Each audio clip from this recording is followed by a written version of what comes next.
is Passion for Your Passions, a podcast about what makes life worth living. I'm Krista. And I'm Julie. And today we're going to talk about some current events, what we're feeling, what we're watching, how things are going. The whole year. The whole shebang.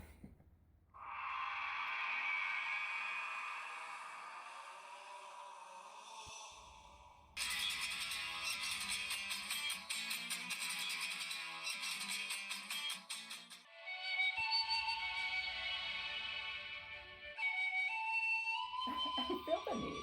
It's a great, deep need to talk to somebody about this TV show, YouTube show that I have been watching.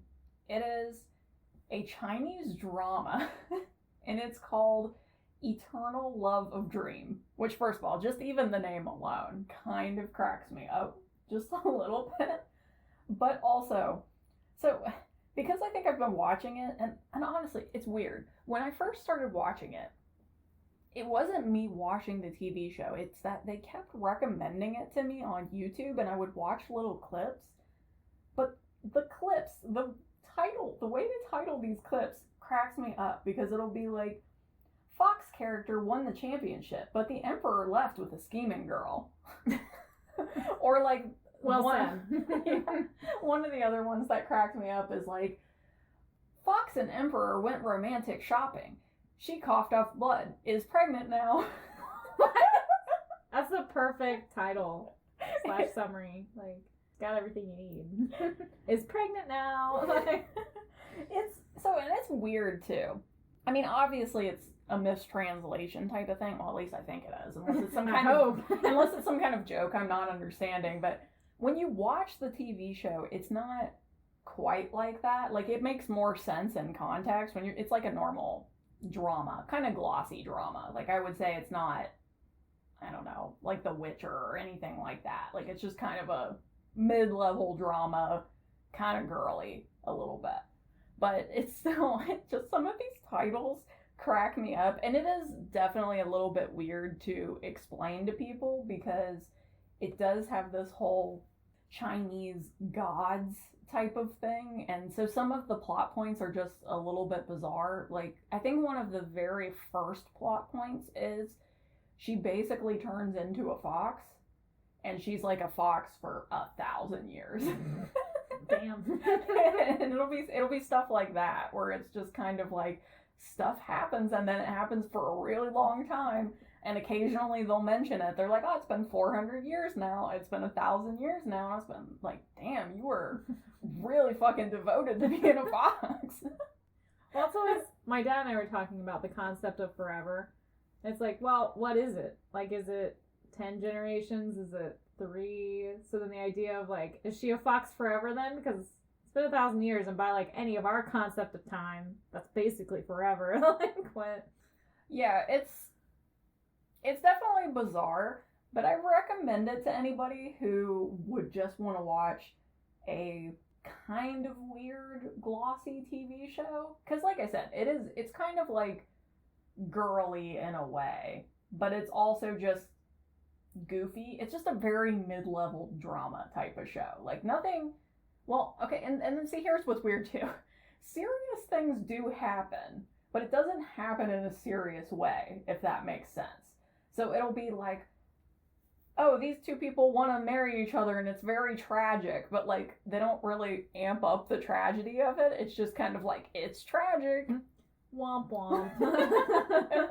What can you do? Oh, antics. Yeah. So, and there's like a lot of things like that, where it's like, oh, this event pretty much sucks, but we're gods or something. So, I mean, I guess in 1,000 years, we'll move on.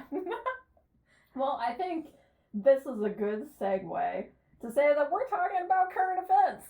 We're talking about anything random and interesting that has interested us recently, which is a very roundabout way to say that, but that is what this episode is about. We like to do this once a quarter or so, because that gives us a chance to talk about smaller things that we don't feel the need to dedicate a whole episode to. So, with that being said, we could go into our first category of media, Which we already soft started, but yeah, trash drama. Yeah. So we started with a really good like romantic aspect. But you know what? Our staple and true subject. What about video games? Well, I think we got to talk about Horizon Zero Dawn. You mean Horizon Forbidden West? Zero Dawn's the first one. Oh. I do that too. I always like Horizon Zero Dawn Part 2. Wait. Horizon Zero Dawn Forbidden West, the sequel. The sequel to The Dawn of Zero. Yes. This one. Yes. Yeah, so I started playing it despite all of my skepticism. But isn't it great? I do like it so far. Yeah. I will say, I haven't beaten it. I think, just kind of based on what I can tell, I think I'm halfway or towards the end. It's kind of hard sometimes with these kind of games because you can never quite tell if there's going to be like a huge twist. And I'm like, this is the kind of game where they might try to pull that and I'm just not sure yet. Do you have all of the party members? I don't know how I would know. Hold on. I am... Well, see, I don't want to spoil it. Yeah, I think there are 6. There are 3 women and then you. And there's 2 guys. 3 guys. So no, yeah, there's 6. So there's 3 and 3. And then you. I think so then. Okay. And are they all intact? I think so. Then you're like, you're probably just over halfway. Okay. I mean, that was kind of... I did the same thing. I was like, where am I at? Yeah, I was kind of debating it because I was like, the point where I'm at, I'm like, I could either, because it depends, you know, obviously on how long the game is. It's like, I could see this being like really close to the end, or they're going to pull some shit, and then it's going to be longer. And then have you met Trinity? It's the same voice actress that does Trinity. I have met her. Okay. Yes, I've met her. So that's pretty good. But I think it's weird. I think I like it a lot better, but then also in a way I am starting to get sick of it again, which is weird. I don't know why that keeps happening to me with this game series. I think it's because they've improved some of the RPG stuff, but also when you go to the towns and blah, blah, blah, and all these places, it's like they want you to do a million things. And I know that's pretty typical of RPGs, but man, in this one does it feel overwhelming. That they're like, here's a new town. Now you've got like 100 new side quests. And it's like, what? But you're telling me that I need to go over here, and then there's another town and more side quests. When do I do the story? I don't understand. It's like they put 50% more effort into absolutely everything. And some of those aspects didn't need that much of a jump. And so, like, the weapons, oh my god. Like, the weapons and the gear, they went too far. I was like, I appreciate you gave me more diversity and more point to, like, customizing them.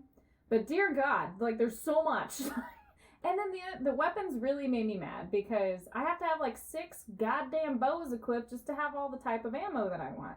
I'm like, no, there really should be, like, an ultimate bow.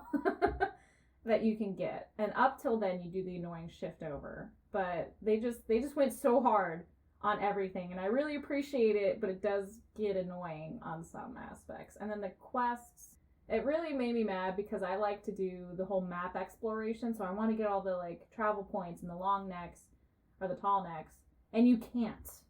You have to wait until certain points in the game to do all the tall necks, and I'm like, fuck you and your tall neck. Like, I'm just like, I want them now. Yeah.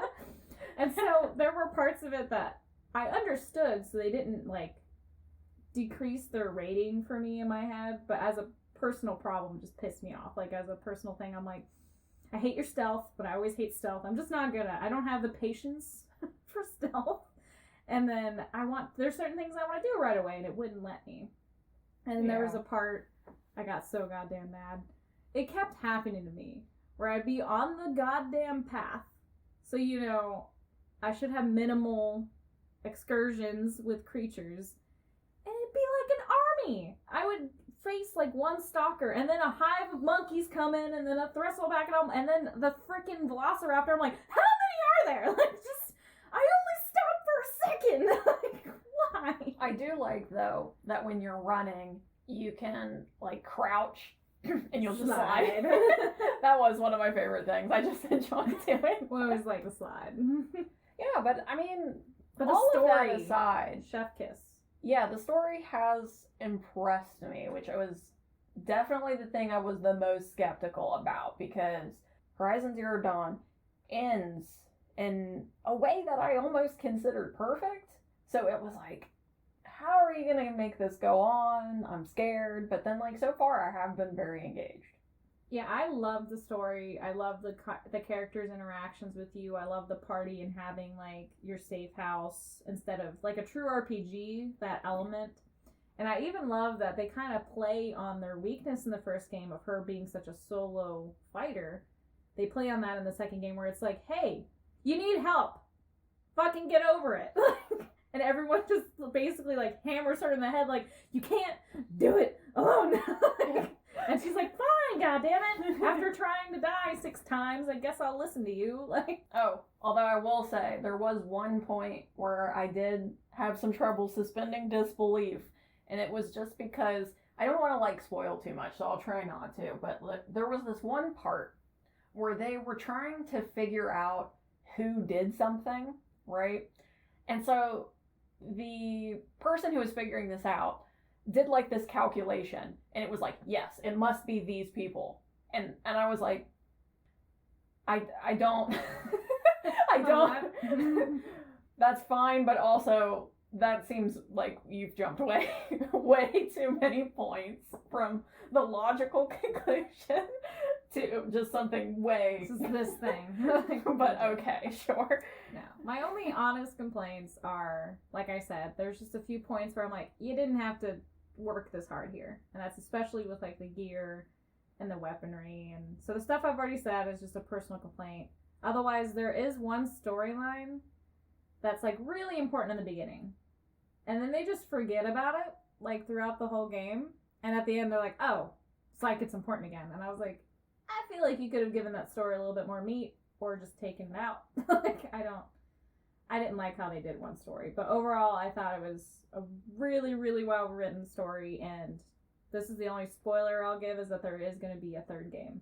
Which, yeah, I think I kind of knew about that. Yeah, so, and it doesn't really surprise me. It still has an ending, but yeah, there is going to be a third game, and I will be super excited for that, and I'll have to beat both these games again before I play that third game, because I beat Zero Dawn just before I started playing this one, which it did help because all the side quests, like, get more story in the second game, which I loved. I was like, even though I didn't remember half you motherfuckers, I was like, I really like that you have a story here.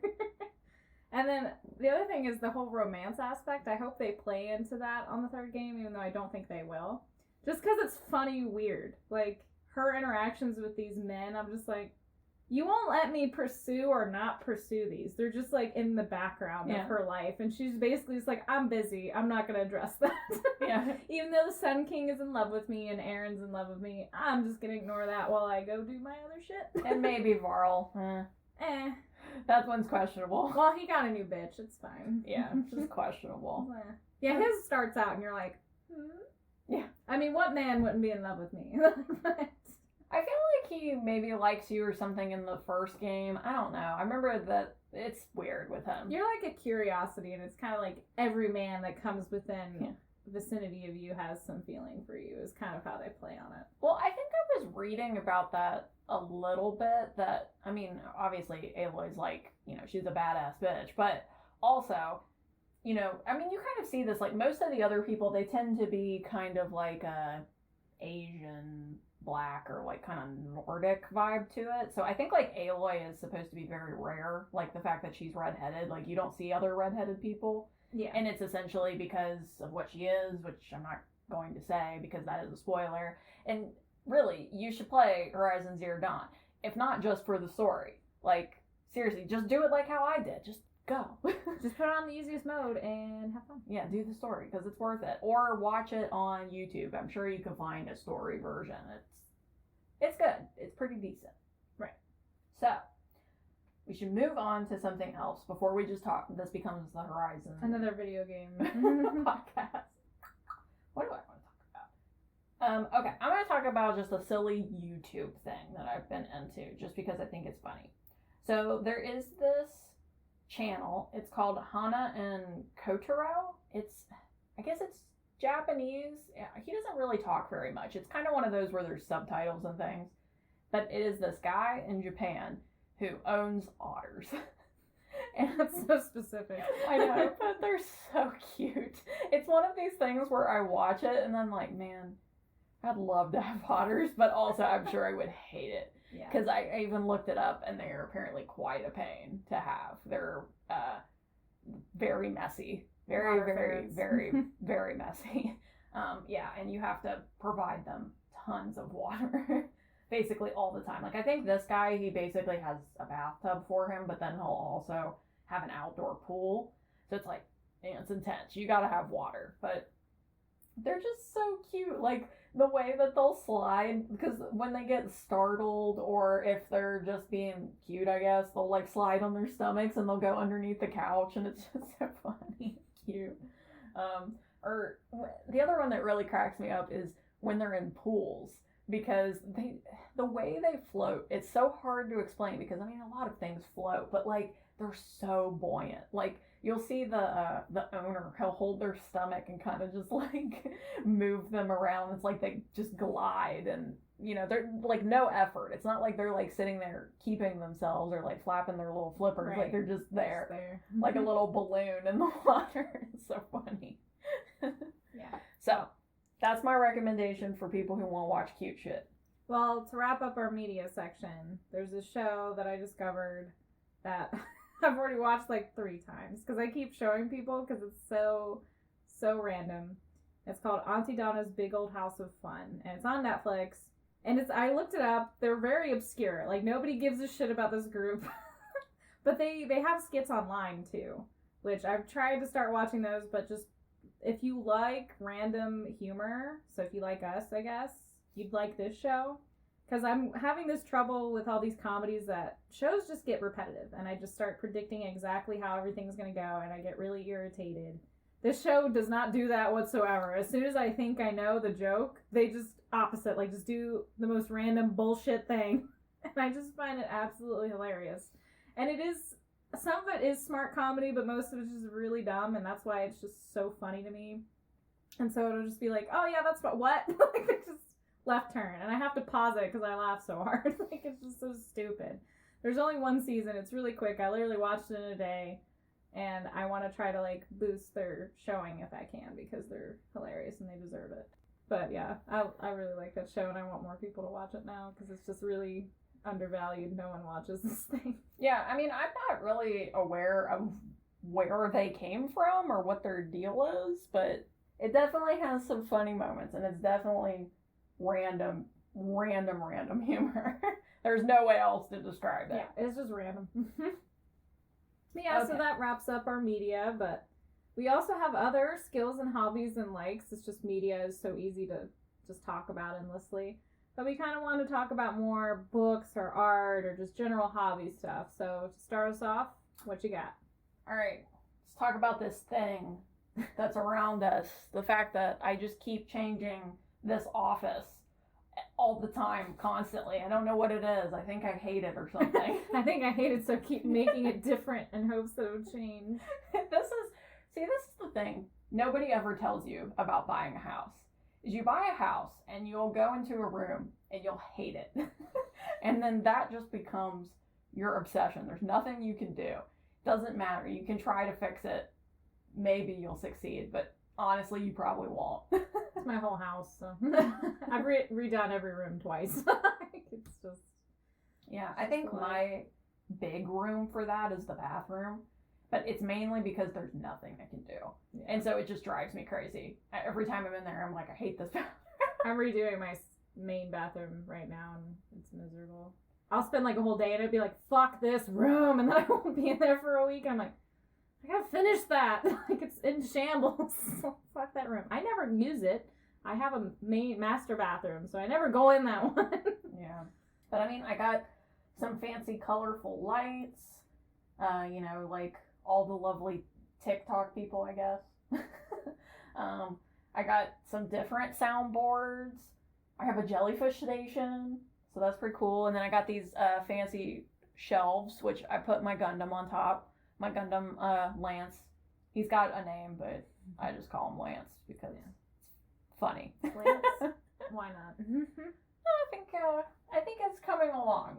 There's still a couple things I do need to fix. I think I need to get a new desk, mainly because my current desk, lovely listener, is about 3 desks put together. There's this, and then there's this, and then there's this, which the printer is on. Yeah, it's like printer, laptop, recording station, all separate desks. So I think I'm to the point where I just want to get an actual L-shaped desk and stop with whatever is happening. This facade, end it now. Yeah. So yeah, that's I think one of my better real world things. I have a lot of real world things now I'm thinking about it. So like I got a new job. Well, I got promoted. I didn't get a new job. I got promoted, and it's a really weird shift for me because I'm used to being the tech guy on whatever team I'm on. But now I'm on a tech team. So I'm the weakest when it comes to the tech knowledge because they've all been doing this job and they know all this tech. But I have the best people skills now. They have terrible people skills. So I'm just like, well, at least I'm good for something. Like, that's handy. And then also, I guess I'm surprising. I learn faster than they did. So they're like, you're already done with that? I'm like, was I supposed to take longer? And they're like, I take 3 days to do that. I'm like, well, I just learned it and it took me a day and a half. Sorry. Like, I don't know.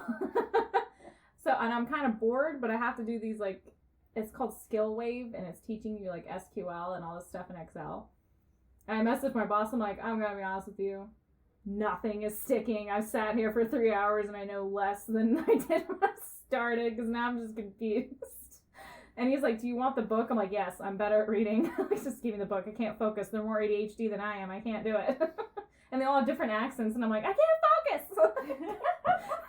It's just not cool. Did the book help? He gave it to me today, so I'll have to see if it helps. So I have that going on. I started that last week, and then I'm redoing my bathroom, and I did a really cool wave wall, and I did this like really messy shiplap that's supposed to look like an ancient ship that I tore out from wood outside, and I'm like, this is coming together. I mean, I still fucking hate this room, and I'll never be in here, but it's coming together. But somebody will. But somebody's gonna use it, so there's that. And then they'll enjoy this. And they'll like all this stuff. And I guess the bigger thing is 2 things. So one, I'm working on my recipe binders, which is a lot. They're thick. Like they're full of just shit to do.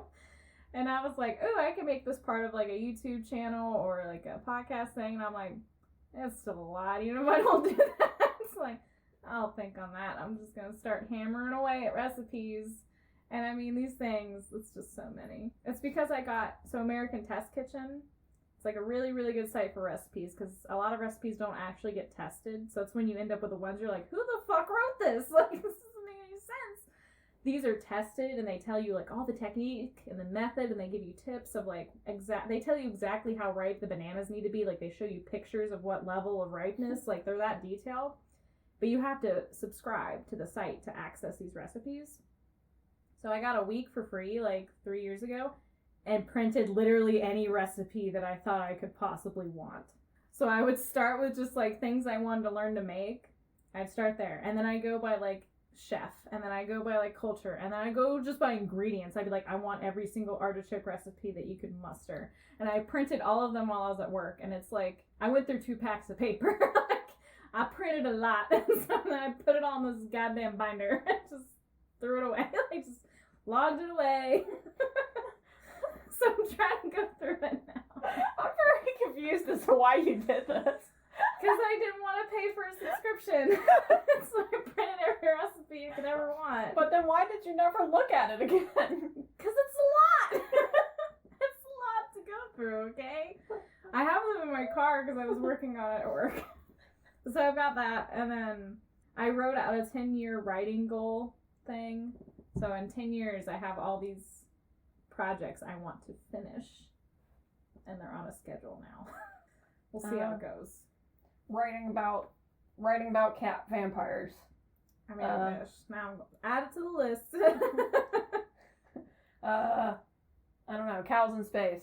Well, okay. So one of the things is I want to write a good Batman movie series. Okay. I thought of the perfect idea for an Origins movie, and then I have 3 other movies that would follow it. Okay. And then in 5 years after that's released, I'm going to release the Origins again, but Bruce Wayne's the one who dies, so then it becomes the Thomas Wayne Batman. But I have to record that scene when I do the Origins, which is why I gotta know about it.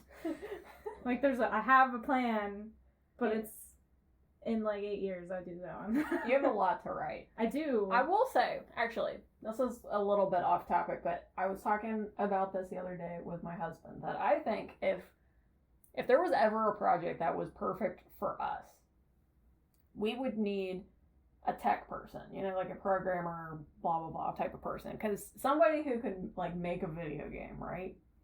And then I want to make a game, for the love of God, that is like an RPG with two people where both of your choices matter. Yeah.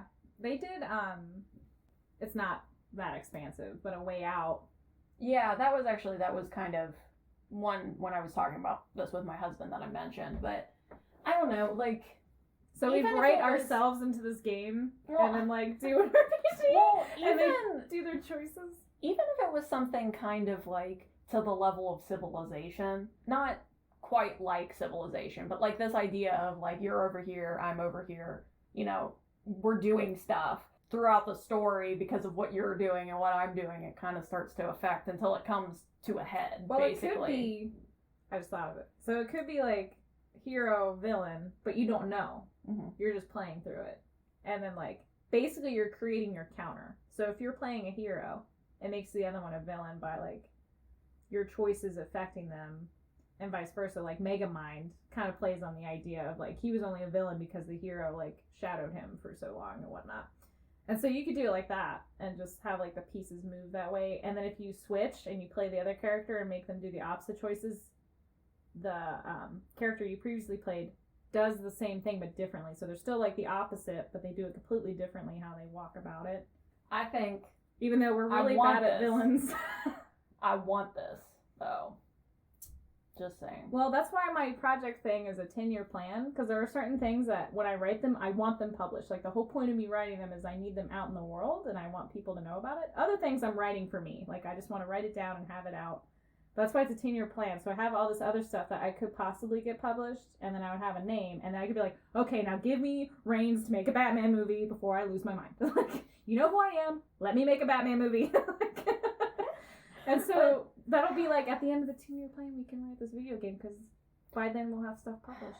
How though, do you get to a point where you make a video game? How do you find someone? It takes so long as a writer. Just as a writer. I started a video game arc and did it like an RPG. It's like 50 pages, and I barely got through just the beginning intro that teaches you how to play the fucking game, and I'm like, oh my god. This is why the RPGs aren't as diverse as we want them to be. It's like, it takes so much effort. But I'm talking about, like, I would want this game even if it was a shorter game. Like, I just think it would be cool. Yeah. Like, to be able to have one person on one side doing something, and then you're doing something, and then it ends up, something happens, whatever that is. Obviously, there's a lot of things that could happen, but I want it. I want it in the world. Well, we can make it so many different ways. You could do it where it's, like, online play where you both have to be online at the same time and, like, working through your world the way you want to and seeing how it shapes together, but then never actually, like, communicating until the end and then being like, who the fuck are you? I'm your opposite. I'm you. Like, the whole thing. We can make it, like, different settings. So we can make it a, like, 20-hour game, but then have 10 different modes and just have it evolve in all those different ways. And then if that's really popular, then we'll be like, we're gonna do it! We're gonna make the 100-hour RPG together! We're gonna die! Yes! This is for you! It's everything I've ever worked for. And then we can die peacefully, because we'll be exhausted. But you know what? They'll put it on our gravestones. Created the best RPG ever. Yeah. That's all that we want. To be honest, though, I was thinking about this, that I think that would also be a great podcast. Would be like something along the lines of RPG and Me, where it's just us talking about RPGs. Because I feel like we're made for it. This is our thing. I mean, that is our longest episode. It's just like, let's talk about this one video game. It's a series, but we're talking about this. That's what we need. You just need to work for BioWare. I don't even know if BioWare exists anymore. Within EA. We just have to pretend like that's not a thing. Tears. Yes. Tears. Well, on the tears note, let's talk about well-being. That was terrible. I laughed so much during that segue. It's from the tears, from imagining poor BioWare under EU. Well, I was like, I gave you a really good segue when I was like, writing, and then you didn't use it. I thought about it, but then I wanted to talk about that video game because honestly, I think like if that ever came up, I think it would be perfect. What is it called? Like our whole point in life or destiny. the magnum opus. Yes. Will be that video game. Untitled video game. Untitled video game is our life goal. But if we want to talk about things that are more like mental health and beauty and blah, blah, blah, I would say one of the things that I have in this category is also writing, but it's writing more as a release because I've kind of changed my writing habits, although I'm probably going to change them again. But I think like I was starting to get way too intense with writing, and it was too much, and I kind of had to step away. So I think I've kind of gone back to it, and now I'm kind of more approaching it as release, having it be more about comfort again, rather than it being so intense. Because I think that's where it was going for a while. Like, it was just really intense, and it just was starting to stress me out way too much. So I've kind of stepped back, and now I'm trying to be more relaxed with it. But I still do want to write, and so, I have goals and things that I would like to do. And so I do want to kind of get more into that. But I also, at the same time, I don't want to give up writing being a release or something that makes me less stressed, you know? I still think you need to try to do a D&D campaign, even if it's just a small group. Or make this video game.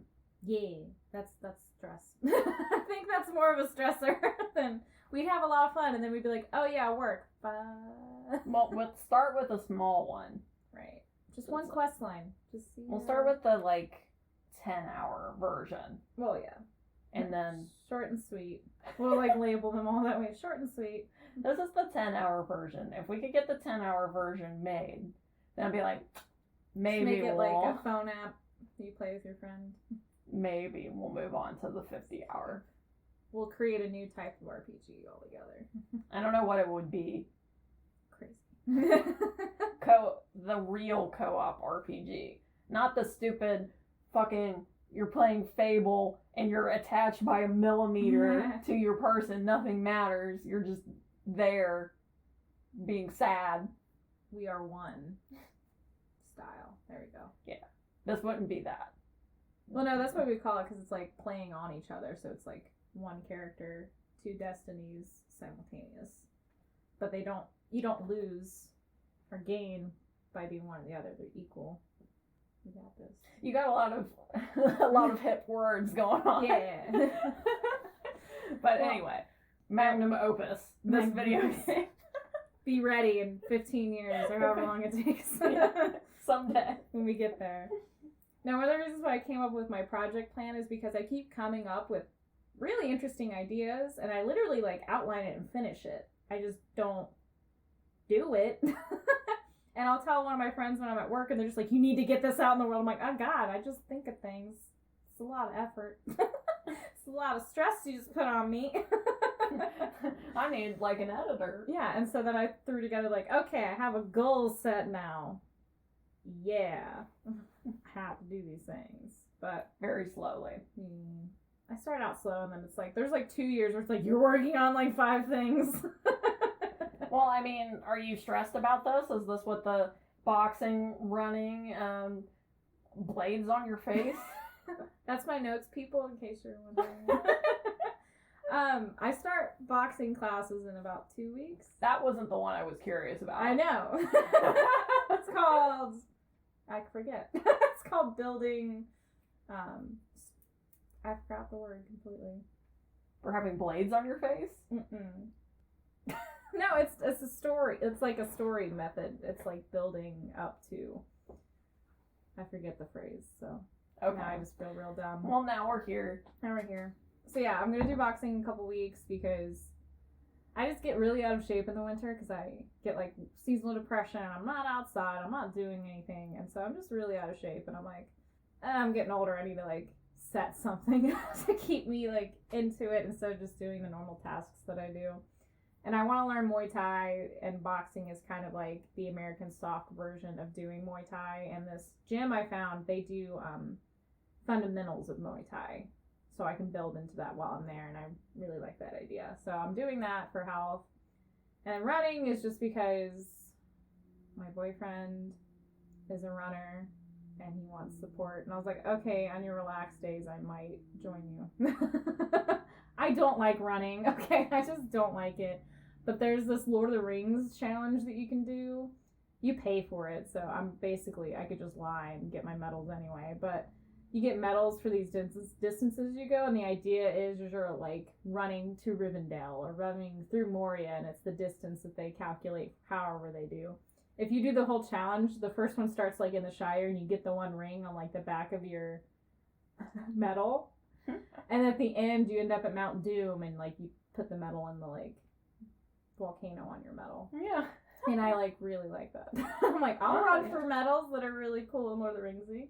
Yeah, they had one of those I think for Harry Potter at one point. Yeah, they do like a ton of them, but I was just like, that'll get me, so like I'll do that. If you can find something good that works for you, that distracts you, that's kind of the best thing I've found with running. Like, I know you've said before you haven't really found podcasts or any of that, but like podcasts or some audiobooks, like especially if it's something I'm interested in, like if it's like, well, you know, I was gonna try to learn about that anyway, sometimes that's nice and that distracts me from the physical pain. I just hate running. Always have. And then blades on my face is one of my notes. So I have KP, corporal paralysis. It's this like skin condition, and it's getting worse every year. It used to be pretty minor. When I was young, it was just like on the tops of my arms. It's these little red bumps. And now as an adult, it was supposed to go away. They always say like it's adolescence, it'll go away, but it just keeps getting worse for me, and has to do with how I process potassium. So it pushes it out of like my hair follicle, like my pores. And it's becoming extremely painful like in the winter because I don't get enough vitamin E or D to kind of process it the way I'm supposed to. So, and now it's on my face. So it looks like acne, but it's part of the stupid skin condition I have. And one of the things you can do is you can control like your hair follicles and reduce them. And so I got microblade for my face. So it shaves all that like little fuzzy hairs that are on your face. But I kind of fucked up the first couple times. So my forehead's easy. Like, it's flat. And that's where my biggest problem is on my forehead, because it's, like, where my hair is coming down. But I got, like, a couple marks, like, on the sides of my cheeks. And I got one on my nose for some fucking reason. I'm pretty sure that one was probably a zit. But I went to, like, carve into my cheeks with it. And I forgot that, like, I have dimples and that my cheeks, like, are Victorian and, like, sharp. And I just cut right into my cheek. Just like, oh, shit. And it was, like, purple. Like, it was not just a tiny little cut. It was, like, into my dimple. Just this horrible purple cut. And I didn't have any Band-Aids, so I had, like, these big patches that are, like, for your knee. And I just, like, put it on my face because it wouldn't stop bleeding. And I was like, well, that went well. And then I did the exact same thing on my nose where, like, I just got into a divot and just, like, oh. Just pouring blood on my... Okay, so it is like shaving. Because with your forehead, like, it was just quick. Like, it didn't... I was like, oh, these aren't serious blades. Because they don't look like a blade. They don't look like a razor. They've got, like, little teeth. Mm-hmm. So I assume they're not that sharp. But damn, they sharp. Like, they just cut into my face. And I'm like, well, it's fine. It's whatever. So then you just have a face scar. Yeah, it's cool. I mean, it healed. It's fine. And it hasn't totally fixed the problem. It's definitely helped. Because I'm just that kind of person. I can't leave stuff on my face alone. Even if it makes it look worse. I don't give a shit. I need the control. I need to be able to just be like, I did something. Even if it's so much worse. And so this really helped. And it has reduced it a lot. So. I mean, I don't know much about the skin condition that you're talking about, but have you ever tried like a chemical exfoliant? Well, my arms, what I do, believe it or not, this is like the best it's been. I get this scrub that has glycolic acid in it, and I scrub that down, and then I have this like sand scrub, and then that has more acid in it. I just burn my skin with acid. It's fine. I just do that on repeat, and then I have a lotion that's supposed to like heal my skin after that. I haven't done any chemical peels or anything like that. I want to go to a dermatologist to kind of get a serious plan, because it's never been this bad. This year was just like extremely painful, which it's usually only painful occasionally, but it was all through the winter, and I was like, oh. Yeah, I went to a dermatologist.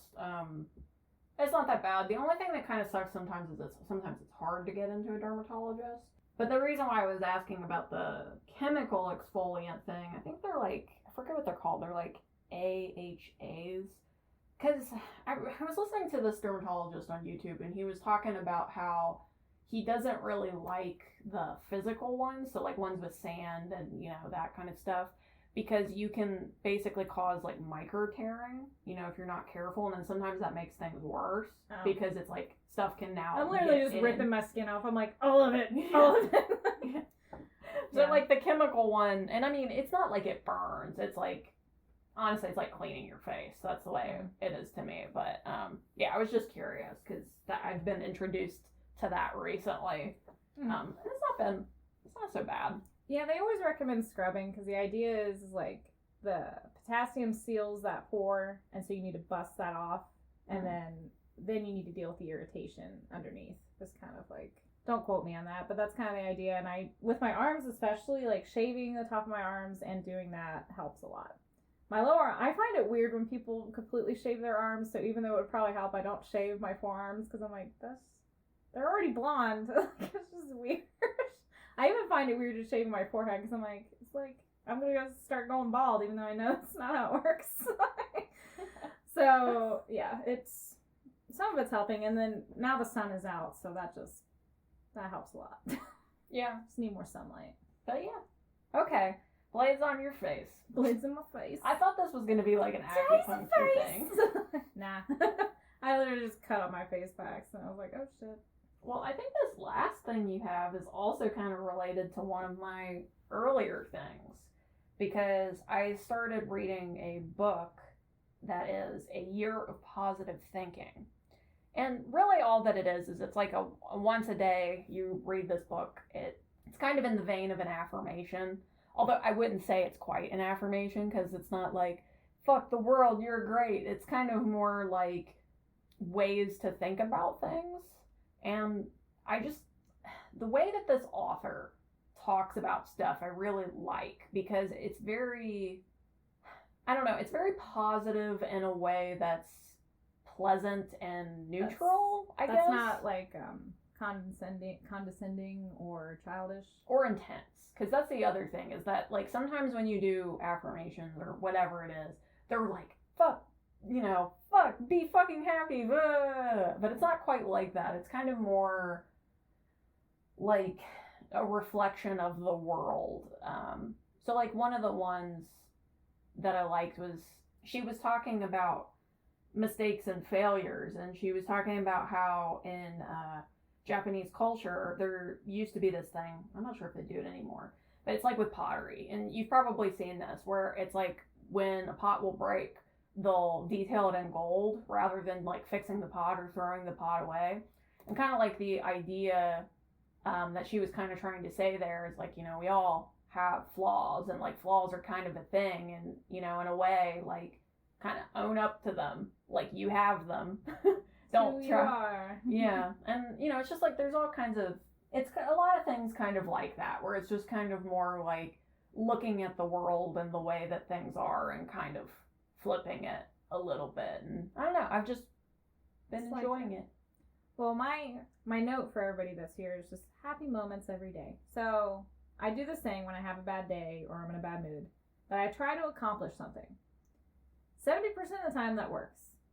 The 30% of the time where like I fuck that thing up, then it's like double or nothing. I'm basically betting double or nothing. I'm like, either this will make me feel fine, or I'll be 10 times worse because then I'll feel like a piece of shit because I couldn't even do that thing. And it was kept happening where I kept getting on the 30% where I'd be like, no, I feel worse. Like everything's terrible. So then my new thing is if I have a bad day or if I'm in a bad mood is that I try to do one thing that made me laugh or smile that day. So that the day's not wasted. So I still have that moment that's like, well, that was nice. Like, and it comes at the end of the day. So it's the last thing you remember. And I started thinking, I'm like, I should just do that every day. Like, I should just make a point to always have, like, a happy moment every day. Even if it's stupid or silly. Like, you know what? I had a shitty day. I'm going to drive to McDonald's and get an ice cream cone. Because that's the kind of day. I mean, you shouldn't always do food, but that's kind of... Or I should go for a walk and look at that maple tree I like and see if it changed. That kind of stuff. It is a lot nicer. It does help. It's better than my double or nothing. I still do that sometimes. But I don't do it, so what would happen is I do it late at night, and then, it'd be bedtime, and I'd be like, fuck everything, I'm so upset! It'd be something stupid, like I try to make cookies, which I've done a million times, but then that day they just don't turn out, and I'm like, I'm a failure! Everything's awful!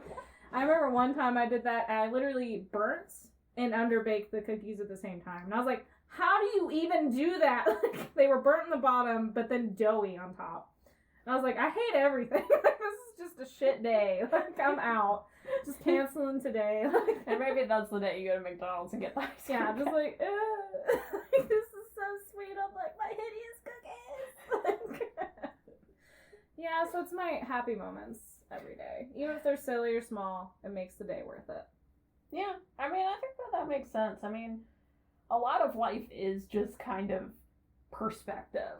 Right. It's like how you view things, and if you're willing to try to flip things on its head, because if you can do that, then yeah the idea of like having a bad moment first thing in the morning doesn't dictate your entire day. It will if you let it, though. You just decide like, well, today's gonna be shit. It probably is. Well, we hope you like all of our suggestions. On the next episode, it's Julie's Nick Cage review. Finally. For the cage!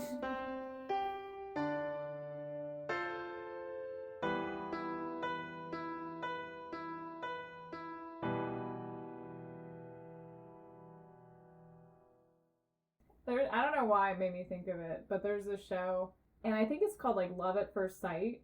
And the premise is basically like these people have never met and they meet on their wedding day and get married. But every single time, the groom is either like a relatively okay guy or a pretty decent person. But there were two that I distinctly remember, and one, it was like, the groom was really cute. Like, he was essentially the best looking one I'd seen so far. And he wanted like all personality stuff. Hers was all physical. And she basically was like, he needs to be at least half black. He needs to have, like, I love tattoos. I love big lips. Like, she said all this, like, really specific stuff. And she walks up and her face instantly just drops. And then it goes to, like, her maid of honor, which is her gay best friend, who's like, yeah, I knew she wasn't going to like him. And just, I'm like, why are we doing this? Like, I don't understand. And then why does she go through with it? They don't tell you what the incentive is. There has to be money. I mean, I'm sure, the publicity of her being on there. But the guy's like, I have hope, like, I'm sure we can make it out. And I'm like, dude, all she's done is bitch about you in the back scenes before she's even... And she basically was just like, yeah, let's get this going. I was like, what the fuck? He's so nice. What is he doing on here? Like, he has to be flawed because he's on their show, but, like... Maybe he's into some real kinky stuff. Well, like, it was funny because they go through their honeymoon. I watched this, like, whole episode because I was just like, what is wrong with this? Why did you do this to this poor man? And she's, like, pissed at him the entire time. Basically, because she's wanting him to take pictures of her. And he's just like, no, I want to relax. Like, I'm not going to sit here and take pictures of you the whole time. And she wears, like, the skimpiest outfits. They're on the beach. And she's like, why aren't you looking at me? Aren't you sexually attracted to me? Because I'm so fucking hot. And he's like, I'm really not. Like, he starts getting pissed. And he's like, I'm into personality and you don't have one. So no, I'm not really physically attracted to you. And she's just like, well, I was hoping to have sex in this honeymoon. Is that not happening? He's like, God, no. Like, he just... like, he starts getting pissed. I'm like, yeah, tell her what's up, dude. And then she starts throwing shit at him. And he's just like, you can get out of the hotel room if you're going to be such a fucking bitch. Like, you don't need to throw shit at me. or yell at me. And she's just like, I just don't understand why you won't admit I'm so fucking hot. And he's like, is that really what you need? That much validation? Isn't that what the internet does for you? Like, I was like, why did you do this? Like, why is he even on the show?